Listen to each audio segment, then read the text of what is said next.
দারুণ জয়ে এশিয়া কাপের ফাইনালে পৌঁছে গেছে বাংলাদেশ। দুর্দান্ত ক্রিকেট আয়োজন আর সমর্থনে আলোকিত মিরপুর। তবে প্রশ্ন উঠে আসে কিছু গৌণ বিষয় নিয়ে। গ্যালারিতে হিন্দি শব্দের বিজ্ঞাপনের বিপরীতে বাংলা বর্ণমালা ব্যর্থ বিশ্ব মঞ্চে প্রসারে আয়োজক হওয়ার সুবিধা থাকার পরও চোখে পড়ে কিছু দেশীয় সমর্থকদের ভারত পাকিস্তানের পতাকা নিয়ে হিন্দি উর্দুতে স্লোগানের বুনো উল্লাস। গ্যালারি জুড়ে জোনাকির আলোর অপার্থিব চেহারার দেখা মিলবে ক্রিকেট দুনিয়ার এই এক জায়গায়। ক্রমেই ক্রিকেট উৎসবের সেরা মঞ্চ হয়ে ওঠা মিরপুরে। সিডনি মেলবোর্নের আভিজাত্যের উল্টো পিঠে মিরপুর যেন যুক্তির তোয়াক্কা না করা ক্রিকেটীয় হৃদয়।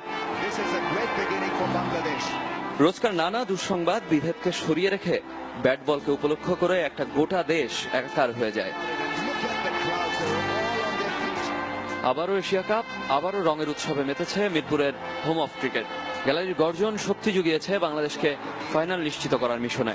তবে সেই গ্যালারির কোথাও কোথাও চোখ আটকে যায় ভারতীয় স্পন্সর প্রতিষ্ঠানের দাপটে। মাঠটা বাংলাদেশের অথচ জলজল করে ওঠে হিন্দি শব্দ। এমন নয় যে দেশীয় স্পন্সর প্রতিষ্ঠান নেই এশিয়া কাপে, বড় স্পন্সর হয়েও তাদের আগ্রহ নেই নিজের বর্ণমালাকে এমন বৈশ্বিক টুর্নামেন্টের মাধ্যমে দুনিয়া জুড়ে ছড়িয়ে দেওয়ার।